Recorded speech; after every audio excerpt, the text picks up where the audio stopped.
श्री स्वामी समर्थ मैत्रिणींनो, 31 मे रोजी आहे अधिक मासातील पौर्णिमा तिथी।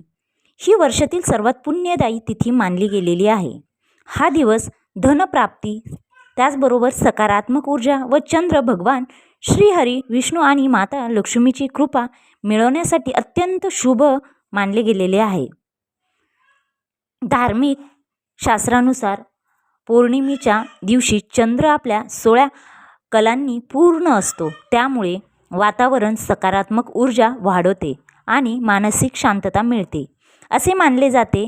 विशेषतः अधिक मासातील पौर्णिमेला भगवान श्रीहरी विष्णू आणि सत्यनारायण सोबत चंद्रदेवांची पूजा केल्याने घरात सुख समृद्धी, धन लाभ आणि समाधान येते अशी श्रद्धा आहे। यंदाची पौर्णिमा तिथी 30 तारखेला आहे की 31 तारखेला आहे?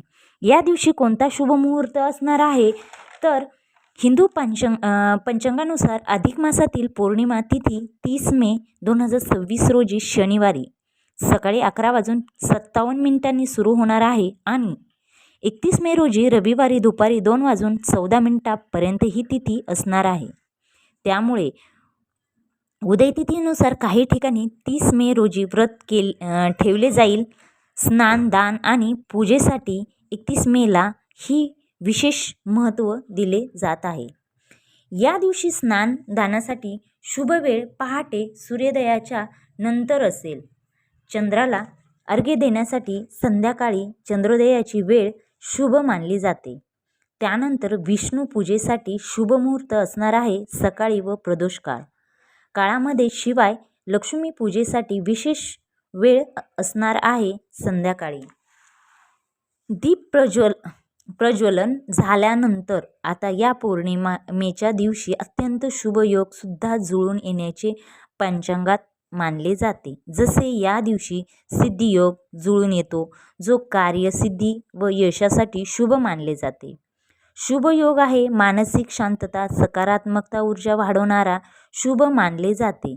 त्याचबरोबर विष्णू कृपा योग, भगवान श्रीहरींची कृपा मिळवण्यासाठी उत्तम हा दिवस मानला जातो।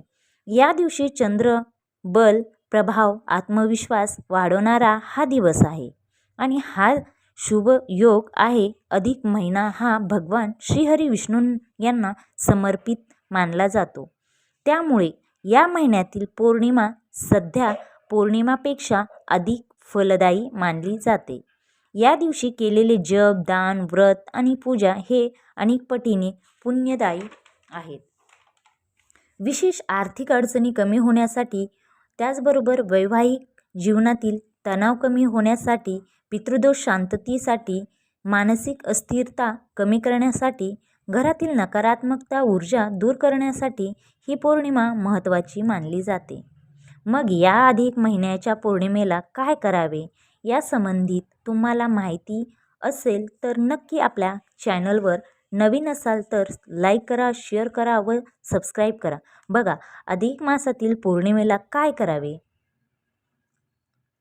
तर तुम्ही अधिक मासाच्या पौर्णिमेला गंगाजल टाकून स्नान करावे व स्नान झाल्यानंतर स्नान करताना ओम नमो भगवते वासुदेवाय नमः या मंत्राचा जप करावा।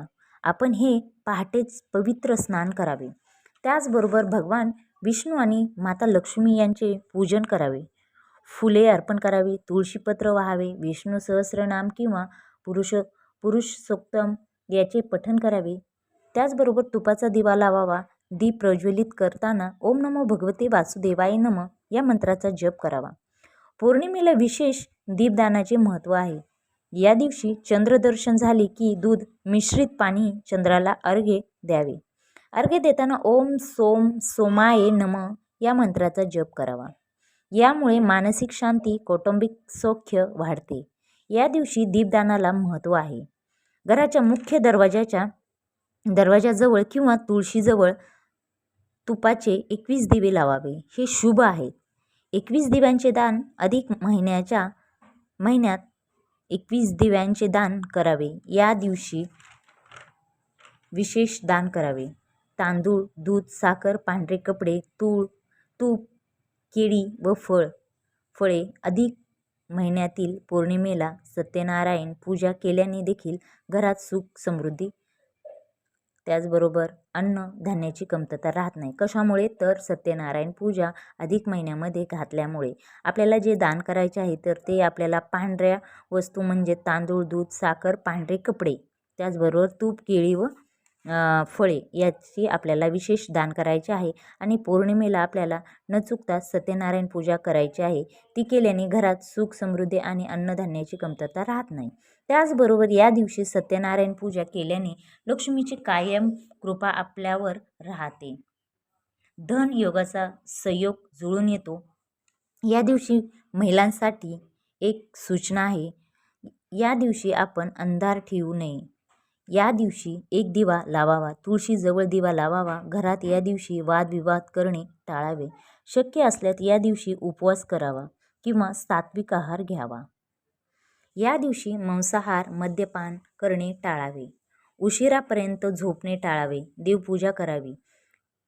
31 मेला आपण म्हणलेलो आहोत पौर्णिमा आहे, तर या दिवशी आपण मांसाहार, मद्यपान हे करणे टाळायचे आहे. त्याचबरोबर या दिवशी नकारात्मक विचार येत असतील तर ते बाजूला ठेवायचे आहे, अजिबात येऊ देऊ नये. त्याचबरोबर आपण जे दिवे लावणार आहोत, जे 21 दिवे लावणार आहोत, तर ते आपण न चुकता या पौर्णिमेला आपण 21 दिवे लावायचे आहेत. ते व्यवस्थित प्रज्वलित करायचे आहेत.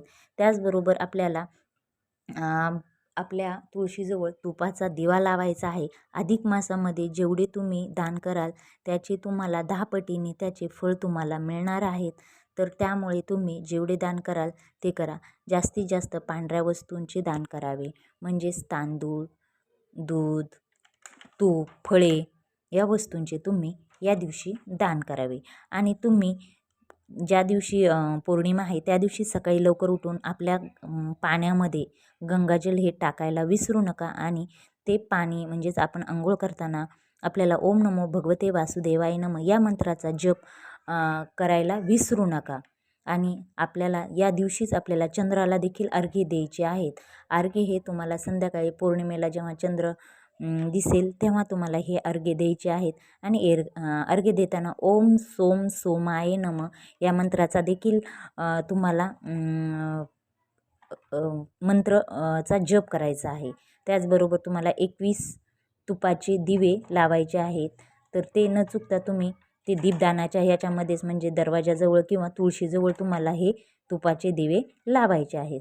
अशा प्रकारे तुम्हाला भगवान विष्णूंची कृपा नक्की होणार म्हणजे होणार. आणि सत्यनारायण पूजा करायला तुम्ही विसरू नका. अशा प्रकारे तुम्हाला 31 मे रोजी आहे अधिक मासामधील खूप चांगला योग आलेला आहे. आणि पौर्णिमा तिथी ही वर्षातील सर्वात पुण्यदायी तिथी अशी मानलेली आहे. हा दिवस धनप्राप्तीसाठी, सकारात्मक ऊर्जा व चंद्र भगवान श्रीहरी, विष्णू आणि माता लक्ष्मीची कृपा मिळवण्यासाठी अत्यंत हा दिवस शुभ आहे.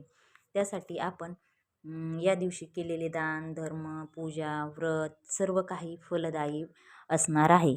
अशा प्रकारे तुम्हाला हा माझा व्हिडिओ आवडला असेल तर नक्की लाईक करा, शेअर करा, सबस्क्राईब करा आणि बेल आयकॉन बटन प्रेस करायला विसरू नका तुम्हाला नवीन नवीन व्हिडिओ पाहण्यासाठी. तर अशा प्रकारे कमेंट्स बॉक्समध्ये नक्की लिहा. श्री स्वामी समर्थ, श्री स्वामी समर्थ.